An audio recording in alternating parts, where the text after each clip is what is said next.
writer, filmmaker, producer, director, all in one. Anish sir, welcome to the show.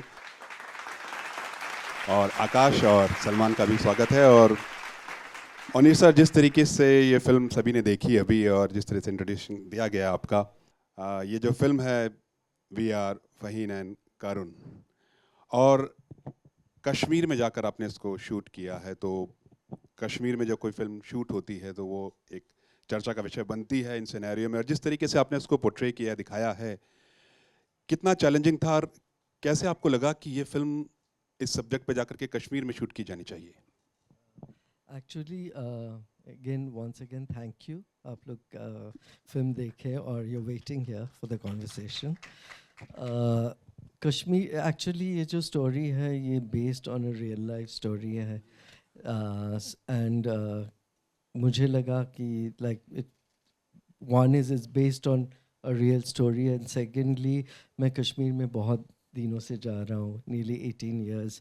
And मैं जब गुरेज गया, I thought it would be very interesting कि to see this story in a location like Gurez, and to set a story जहाँ पे it's a love story between two individuals जो अलग अलग reason के लिए अपनी पहचान को बाहर नहीं, and I thought this landscape presents that possibilities very much, and also to show कि you know different aspects of life, everyday life, uh, jo we don't usually get to see in cinema. Usually Kashmir, either it is only conflict related or koi gana ka backdrop. You know, you don't just see everyday life, everyday happenings. तो मुझे बहुत ही ये था कि वो use करे, Kashmiri language use करे, to use Kashmiri actors portraying all the Kashmiri roles जो था, ऑल कश्मीरी एक्टर्स ने किया। तो for me that was important कि रिप्रेजेंटेशन करेक्ट हो। और बिल्कुल, और उस पर एक बहुत इंपॉर्टेंट बात निकल करके आती है, जैसा आपने कहा कि कश्मीर में शूट करना है और चीज़ें निकल करके आती हैं। उसमें एक लाइन भी आती है कि one of the protagonist says कि कश्मीर में ये बहुत दिनों के बाद हुआ है। जब हम उसके कॉन्फ्लिक्ट की बात करते हैं तो वो कहीं ना कहीं पोर्ट्रे करता है कि शायद चीज़ें अब सुधर रही हैं, और वो बहुत अपने खूबसूरती के साथ उसको पोर्ट्रे किया। ऑल्सो एक्चुअली बहुत लोगों को मालूम नहीं है, ये जो गुरेज जो एरिया है कश्मीर पे, it is of a lot of places it is more a peaceful area, so that's why वहाँ पे जो बोल रहा है कि ये बहुत दिनों के बाद, that's actually it's a truth। वहाँ पे it's the माहौल अलग है।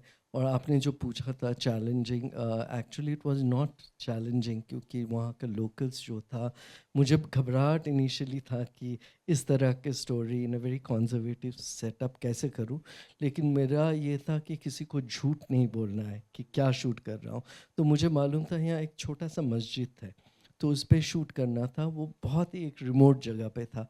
तो हम लोग जब वहाँ, मैं एक बार गया था 2 साल पहले, शूटिंग का पहले, तो वापस रेकी में जब गया था, वहाँ एक चाय का दुकान था।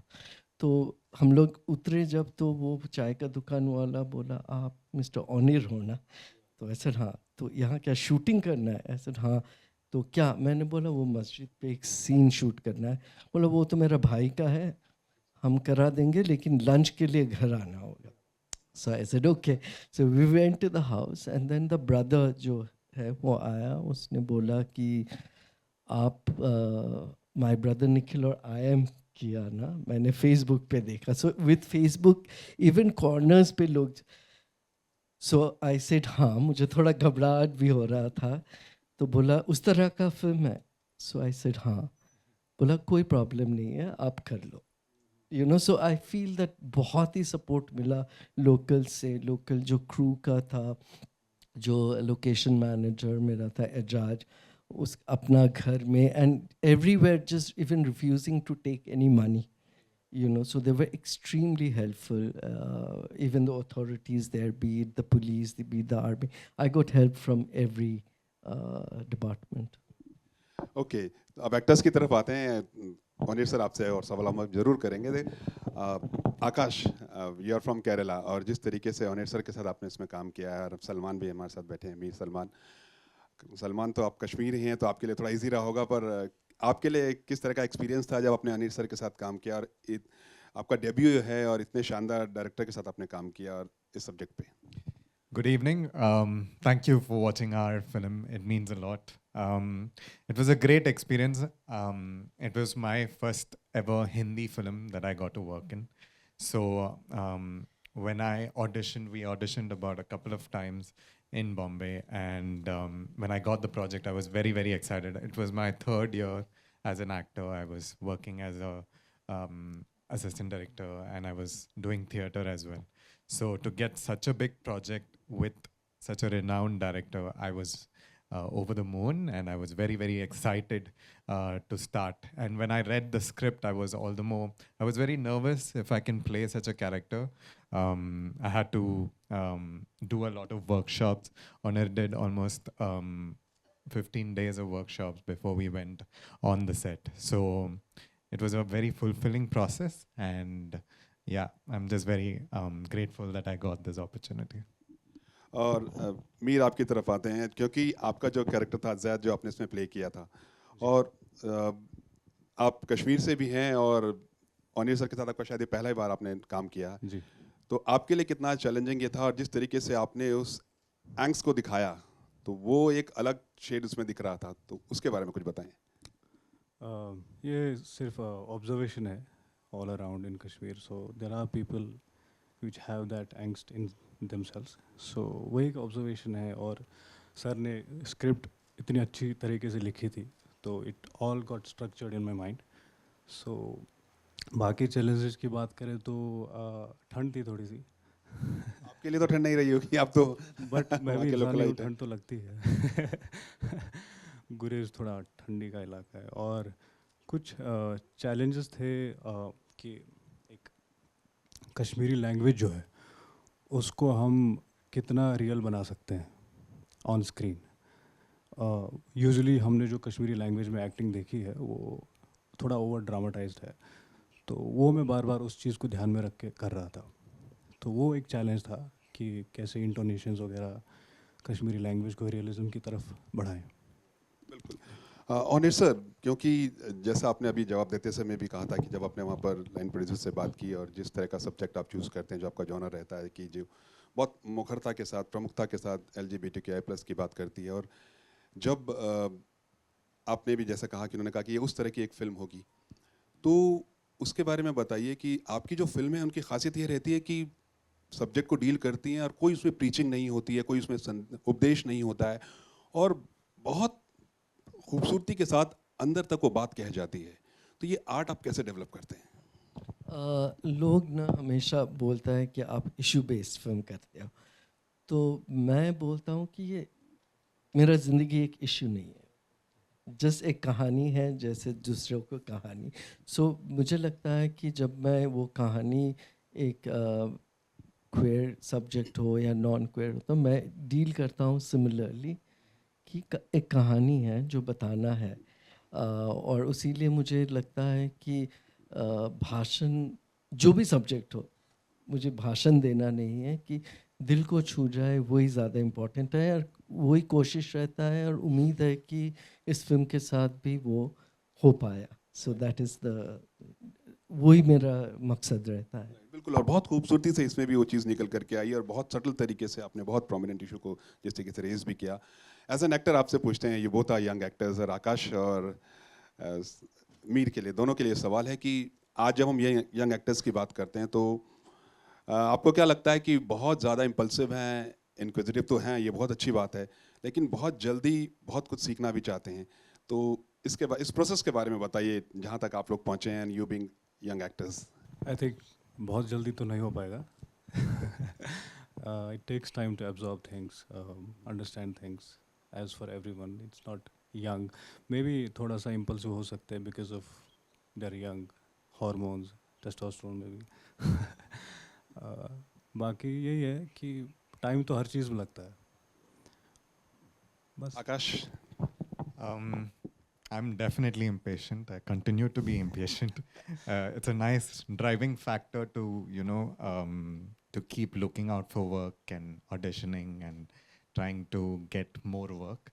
But right from the start, I've been an impatient person, and I continue to be.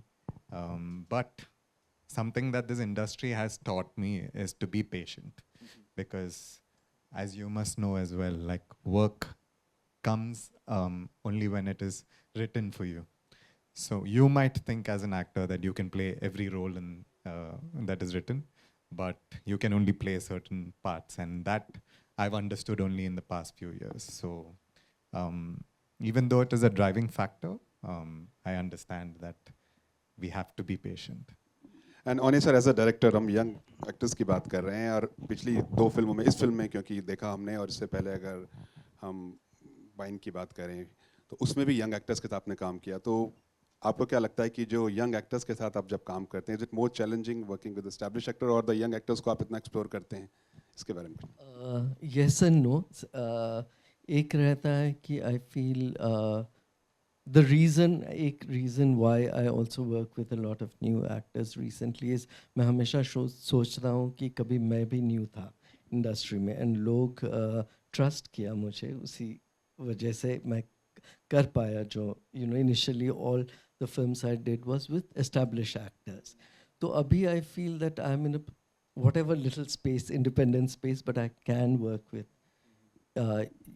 actors, young actors, जो कोई बैगेज लेके नहीं आता है और जिसको मुझे लगता है उनका कम डर है and they are willing to take the challenges क्योंकि कुछ खोने का नहीं है you can only learn and you can only it only can take you forward when you do challenging roles kind of thing तो इसीलिए I like working with newcomers challenges है that you have to do a lot of workshops because to get into the depth and the layers of the character which is fun like for example ये film हम जब कर रहे थे each actor को मैंने बोला था कि you write the history of the character before the film starts उसके पहले उनका ज़िंदगी क्या था एंड उसके बाद उन लोग जब लिख के वो देता था तो वहाँ से कुछ एलिमेंट्स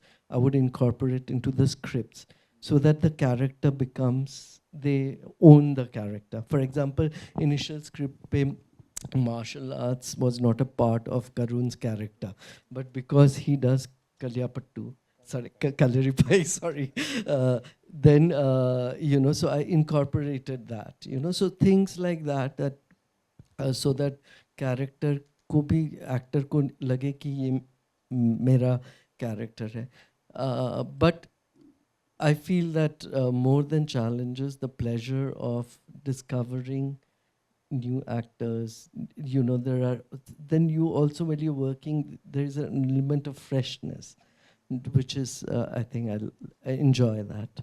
और जब आपने एस्टैब्लिश एक्टर्स के साथ भी काम किया है चाहे संजय सूर्य की बात करें जूही चावला की बात करें पूरब कोहली की बात करें और वो जो स्टॉक सिनेमा जिस वक्त आप बनाते थे रील्स और अब डिजिटल की बात आप करते हैं तो वो चैलेंजेस के बारे में बताइए कि you have seen cinema growing over the period of time लोग कहते हैं कि मे बी अभी things are easier okay but it is certain things are easier certain things are more difficult for example जब मैंने my brother निखिल किया था तब 2005 पे when homosexuality was still criminalized by law I had got a U certificate without cuts okay 2011 जब मैंने IIM किया मुझे 6 महीने लड़ना पड़ा with censor board and then finally जब सर्टिफिकेट मिला बाद में नेशनल अवार्ड मिला but it took 6 months to get a certificate 2017 पे मैं एक फिल्म किया शब बोल के 1 साल लगा सेंसर बोर्ड के साथ and I remember still the comment कि वहाँ पे कुछ क्वेयर कैरेक्टर्स था गे कैरेक्टर्स था तो वहाँ पे स्क्रीनिंग पे बोला था आप तो इनको नॉर्मल दिखा दिया सो challenges have been अलग अलग तरीका का आता रहता है but I feel somewhere challenges also drive you just like how he says that मुझे अच्छा लगा कि the industry teaches you patience, so the industry also teaches as an independent film maker की हर्डल्स आएगा, how you keep crossing that, you know, like for example मेरा इसके पहले जो फिल्म किया था पाइन कोन, अभी अभी मैंने उसका रिसेंटली सेंसर किया था, and it was very interesting कि it's a film about desire, queer desire. तो वहाँ जो सर्टिफिकेशन जो फिल्म देख रहे थे उन लोग बोला, ओ सुप्रीम कोर्ट ने तो अभी फैसला दे दिया तो ये सब काट नहीं सकता। But what was interesting is what they asked me to cut. There was this scene जहाँ पे एक बच्ची उसको मामा को बोलता है कि मामा मम्मी ने मुझे बताया कि आप गे हो and I love you. Censor board ने बोला बच्चे को क्या जानना ज़रूरत है gay word. And I am like, you know, it is so important today, jahan pe very often there is so much bullying in school. If we have heard in the recent years of young school children committing suicide because of bullying, you know, of this like कि बच्चे लोगों को जानना चाहिए कि वो अपना identity के बारे में शर्म ना करे, एक। Two is that they don't bully someone else because someone else is queer, you know।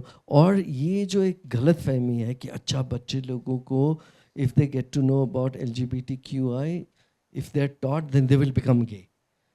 मैं जब, you know, all my life when I was in school I didn't know the word gay। तब तो वो word gay भी, मैं भूटान में पैदा हुआ हूँ, वहाँ I grew up, I didn't know the word gay। I didn't become straight, right? All I read about was about straight people, or you know, everything, but I am what I am, and that is what people are. No one turns gay or straight because of what they read. It is your identity। Definitely, और इसीलिए जो आपका memoir है उसकी भी हम ज़रूर जिक्र करेंगे, और आपने ओपनली उसके बारे में बात भी किया है कि yes I am honour and I am a gay. तो उसके बारे में बताएं कि वो बहुत मतलब बहुत ज़बरदस्त एक बात निकल करके आई है। Actually, ये जो I didn't have any plans of doing a biography at, you know, अभी, क्योंकि मुझे लग रहा था अभी it's too early, but this was during COVID के time। That's Penguin, they approached and they were really keen, and I was like नहीं अभी तो, you know, I think I have a lot more to offer, it's too early। But what they said is that, you know, there are very few people in the industry who are out and proud and speak, and you know, it is important that you speak about your story। And मैंने सोचा कि बहुत सारे लोग मुझे Instagram में, Facebook पे message करते रहते हैं, young people, about how it is to be out and proud, और इवन इंटरव्यूज पे लोग बोलते हैं how was it coming out। And such ये है कि मेरा कोई कमिंग आउट स्टोरी नहीं था, as in like it was not कि अच्छा एक दिन मीटिंग हुआ घर पे और पापा मम्मी सबको बोला। It is just organic. जैसे मैं हमेशा बोलता हूँ कि like there are three of us, मेरा भाई है, मेरे बहन और मैं, and we all grew up together, and at a certain age my brother and sister realized they are straight, I realized I'm gay। घर पे किसी के साथ straight होने के भी conversation नहीं हुआ और gay होने का भी conversation नहीं हुआ। And you know, I became a filmmaker, he became a scientist। Only thing is, at a certain age I realized I was a criminal in my country, my brother and sister were not। I realized now that they're legally allowed to get married, I'm not, you know। And so I thought that maybe it's important कि ये कहानी बोले, because also the fact that lot of people, you know, young people especially बोलते हैं that how do we come out, and I'm like, तुम्हारा जो identity है is not only about you being gay or bisexual or lesbian or trans, it is much more than that, and you don't need to come out today। First important is that आप independent हो, खुद का, you know, because lot of people are also afraid कि support घर का चला जाएगा, and it is also to do with financial support। So once you're economically free, and then say that, you know, I love my family, but what is the point of a love when they don't love the real you? You know, जो एक झूठा आपका जो पहचान है, वो love लेके आप क्या करोगे? You know, and I feel that very often, if you are independent and if you're doing your own things, you can be out and your family. Yeah, and today you see someone even coming from a remote place like Dhuti Chand, you know, who is the whole nation is proud of her, you know, can be out. Wonderful, बिल्कुल, क्या बात है। मीर आपकी तरफ आते हैं क्योंकि कश्मीर में सिनेमा की बात हो रही है, यंगस्टर्स की बात हो रही है, और जिस तरीके से जब OTT का एडवेंट हुआ है तो बहुत सारा स्कोप बढ़ा है। तो मैं थोड़ा स्टेटस जानना चाहता हूँ कि कश्मीर में अभी सिनेमा का और यंगस्टर्स के लिए जो एक्टिंग का भी स्कोप है वो किस तरह से डेवलप हो रहा है? अभी आई थिंक कश्मीर में बिगिनर लेवल पे है सिनेमा, तो हम वही कोशिश कर रहे हैं कि कुछ बने वहाँ पे, कश्मीरी में फिल्में बने।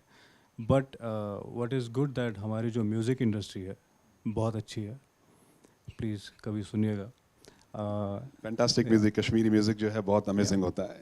सो सिनेमा के लिए हम लोग बहुत we have a community there who constantly works for the development of our cinema, including sir. Yeah. So actually, I'll just add there, after this conversation, एक short film दिखाया जाएगा, Kagzi Now, which is in Kashmiri, where Mir is also acting. So this is a part of a filmmaking workshop, second time that I've done in Kashmir, with Kashmiri students in Kashmiri language to develop, क्योंकि एक stigma भी है, you know, about it's extremely difficult to get especially girls to come and act. हम ये जो short film हम कर रहे थे, so there was this girl whom we had initially cast, and तो ये जगह दूर था, तो उसका पेरेंट्स ने मुझे फ़ोन किया, मम्मी ने बोला आप वो तो भेज देंगे. So I said yeah, and which was also nice कि for the first time there were 5 Kashmiri girls who were in the workshop learning, of 12 students. तो वो लड़की आ गई. So I said I'll send my personal car up, don't worry, it's my responsibility. So she came, but रात को उसका घर से phone आ गया. सिस्टर ने बोला we are married and if you act we will disown you.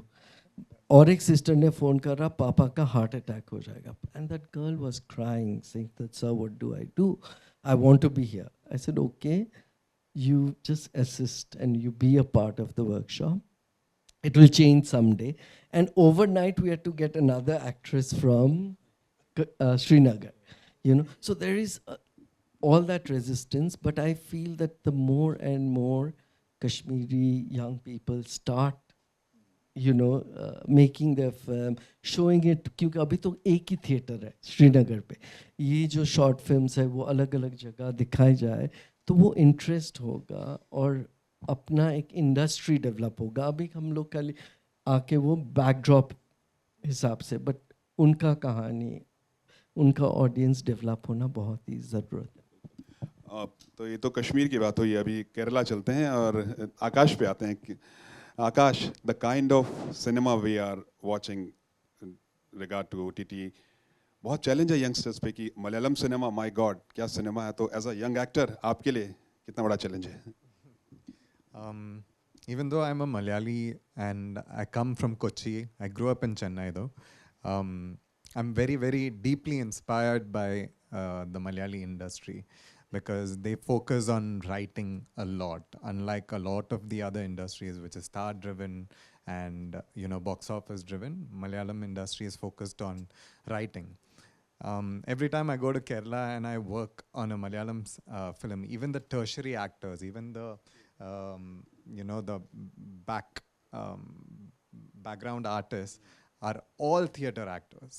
So it's very, very intimidating to go and work and act in any of their movies. I've done 3 so far, and each time I've wanted to come back to Bombay, do theater, and try to improve as an actor. So it is very challenging because the amount of talent there is endless.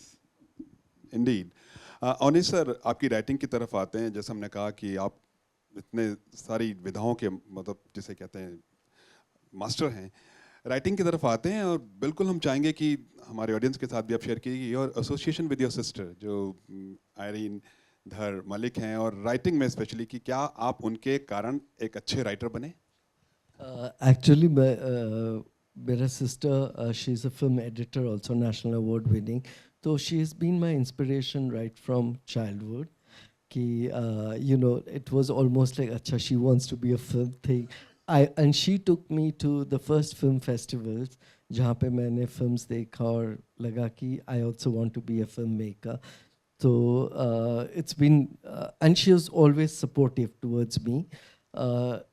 Then, मेरा बहुत spellings और grammar बहुत ही खराब है. So even when I'm doing an Instagram post or Facebook post, the minute I post, within couple of minutes मेरा sister का text आ जाता है, correct that spelling, what have you written, this is, she's always correcting me. So जब ये book का offer, when I was writing, so I thought that I would like to write it with my sister. एक तो language, she'll make it better, and also because she's older than me, her memories of my childhood is better. मेरा सब कुछ mix हो जाता है, I don't know, somehow, So she has a better, memory of things, and I wanted to. And also, it was kind of funny. मैंने मेरा जब first film किया, it was my brother Nikhil. So it was the sister telling the story of the brother who is dead. I'm alive, but I wanted that same thing, that let my sister tell my story, because it will also have a little bit more objectivity. और इससे पहले कि हम session audience के लिए open करें, छोटा सा सवाल का जवाब आपसे मैं ज़रूर चाहूँगा कि जब आप ये कहते हैं कि मुझे बॉक्स ऑफिस से मोहब्बत नहीं है, मुझे प्रेजेंटेशन से मोहब्बत है. एक्चुअली ऐसा नहीं बोलूँगा कि बॉक्स ऑफिस से मोहब्बत नहीं है, सबको ही अच्छा लगता है जब, लेकिन box office does not destroy me, because of the kind of films that I have chosen. इसका अलग अलग फिल्म का अलग अलग तरीका होता है रिकवर करने का, बिकॉज सम लाइक आप अभी देखिए कि तुम्बाड फिल्म जो रिलीज़ हुआ तब कुछ नहीं हुआ था, लेकिन इतने साल बाद जब रिलीज़ हुआ सडनली सक्सेस हो गया. तब मतलब क्या कि at that time if it didn't do well in the box office, does it mean it was not a good film?